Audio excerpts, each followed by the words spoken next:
I'm a self-confessed nerd who's been lucky enough to make a living from music, pretty much.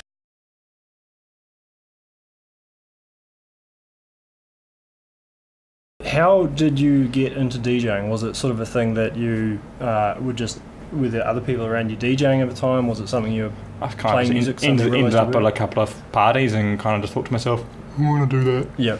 Kind of just went from there. I was 15 at the time, so, you know, and stuck with me. Was that something that you were taught, or how did you kind of learn? I mean, now there's a lot of resources to learn how to do it. I pretty much just bought the gear,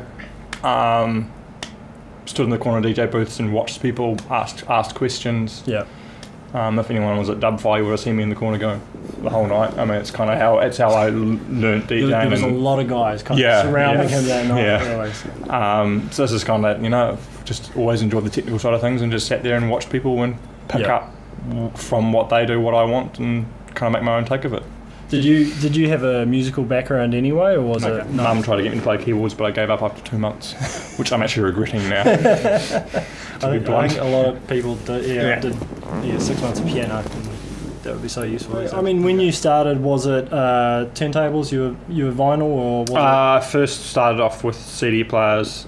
Okay. Then I went the old Denon 2500s. Yes. It's going way back now.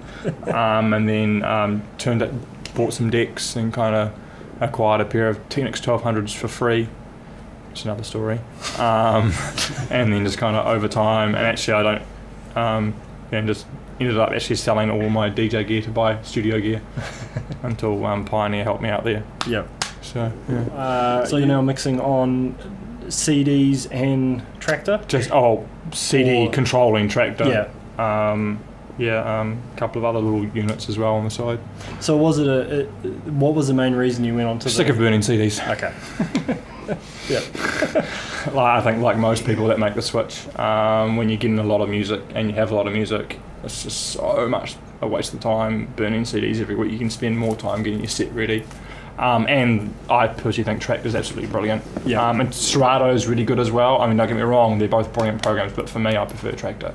What I kind of did was I kind of looked at who my musical heroes are as such and what programs they were using, and they were using Tractor, so I was kind of like, okay, well, it kind of swayed me and saw what they were doing with it, with the whole MIDI side of things as well. So functionality wise, it's things like the MIDI controllers, are using a lot of the internal effects. And you're kind of taking the production studio stuff on the road with you and taking it into your set. Yep. You know, you're not just sitting there with a couple of turntables, you've got a controller and you know, because I like toys, so I like to carry them around with me. Just means luggage is a bit more of a challenge. Yeah. What are you now using to control on the MIDI side of things? Is it the Novation install? I'm using the Novation, but that'll only be for a few more weeks until the X1 comes out. Yeah. That's what I'm currently using. Just a little wee, I might as well pass it around. Probably all seen it before. It's a little wee unit, and you can just essentially assign each of those MIDI channels to whatever you want in Tractor. The one thing that I kind of liked about it, it's got there's a page, but and then you can have up to 16 different pages on it. So what you see there, you know, your 16 knobs or whatever, is just one of 16 pages, and each different page you can assign to different things. And it was, I mean, that cost me $170. It's small, it's sturdy, so I can chuck it in my record bag and not worry about it overly much. You know, like, you don't want to go spending, I don't think you want to go spend $1,000 and take a piece of gear into a club and go, uh-oh. You know, as soon as anyone comes near you, kind of want a piece of gear you can throw around because it's going to get tattered, it's going to get trashed anyway. And how are you mixing inside a Tractor, or are you sending them out separate? Yeah. I mean, I'm a DJ. Yeah. You know, I don't like the idea of doing anything for me. I tried Ableton a couple of times and just kind of found out, it's just boring. Well, personally, it's my personal take. You know. Yeah. The other thing I found as well is the big difference between Ableton and Tractor, Serato, all those DJ programs are a lot better for your cataloguing, going through finding those tunes. Yeah, totally. Yeah. So that's then mainly controlling things like your stops and plays. And no, that's all that stuff's done on the CDJs. Oh, okay. That's controlling just like effects, loop points, my browsing of my menus and stuff. Yep. Just drop it on there, man. And all that stuff. Basically, kind of hands off the laptop. Yeah. when I'm playing. So yeah, quick, ease of use and stuff. Yeah.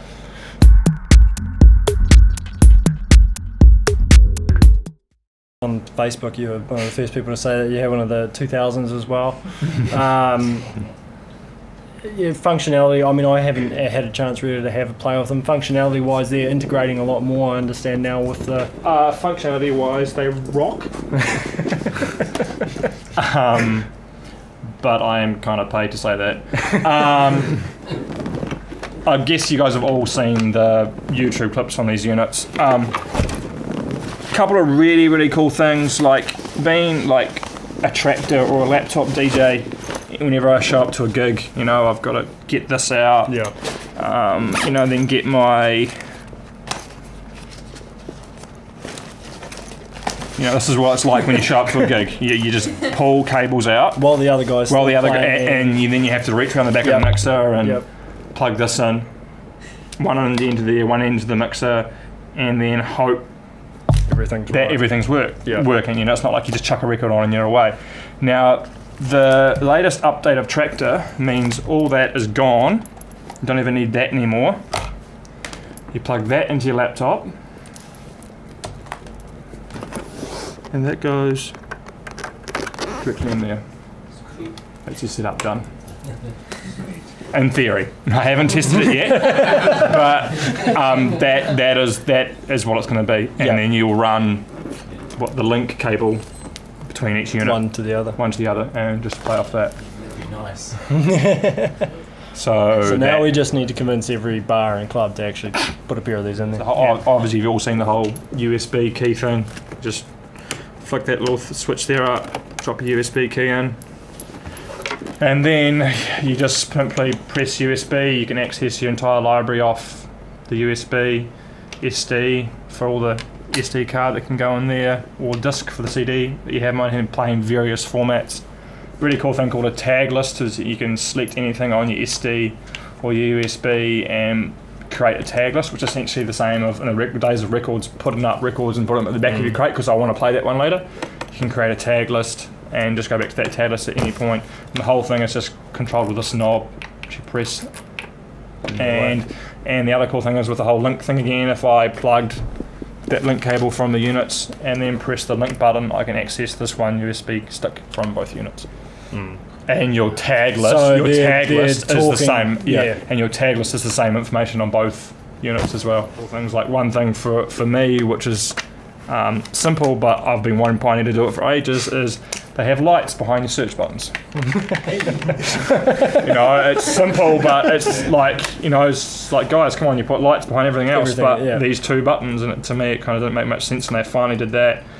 Hotkeys are a little bit bigger. I saw CXL doing a really kind of cool MPC beat thing on those. It's got a loop cutter thing here, which doesn't work with playing off Tractor, but it doesn't really matter, you do that stuff in Tractor, but if you're playing an audio format, you can press 4-beat loop and it will automatically find a 4-beat loop for you. And then every time you press it, it halves. So you go from 4 beats to 2 beats to 1 beats to quarter beats. And that's syncing it to the first hit or the first bar, so it's...